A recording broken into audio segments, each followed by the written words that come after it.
মিয়ানমারের সামরিক জান্তার বিরুদ্ধে চীন সীমান্তে সম্প্রতি একের পর এক সফল অভিযান পরিচালনা করছে সশস্ত্র বিদ্রোহী সংগঠন থ্রি ব্রাদারহুড অ্যালায়েন্স।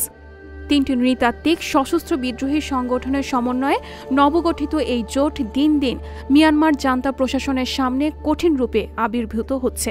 এবার চীন ও মিয়ানমার সীমান্তের একটি গুরুত্বপূর্ণ সীমান্ত ফটকের নিয়ন্ত্রণ নিয়েছে তারা।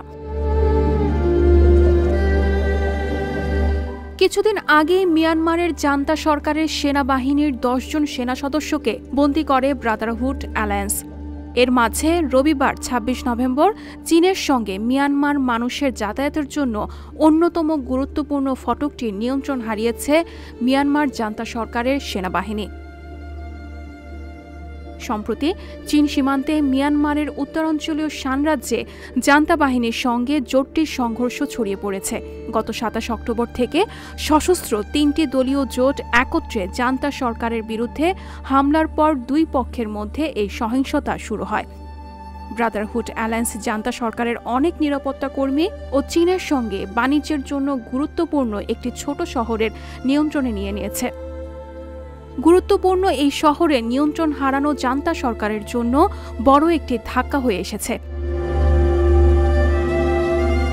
ব্রাদারহুড জোটে থাকা তিন সশস্ত্র গোষ্ঠীর একটি হল Myanmar national Democratic alliance army. দলটির সঙ্গে সংশ্লিষ্ট একটি স্থানীয় সংবাদ মাধ্যম তাদের প্রতিবেদনে বলেছে, রবিবার কিনসান কিয়াত সীমান্ত ফটকে নিয়ন্ত্রণ নিয়েছে তারা।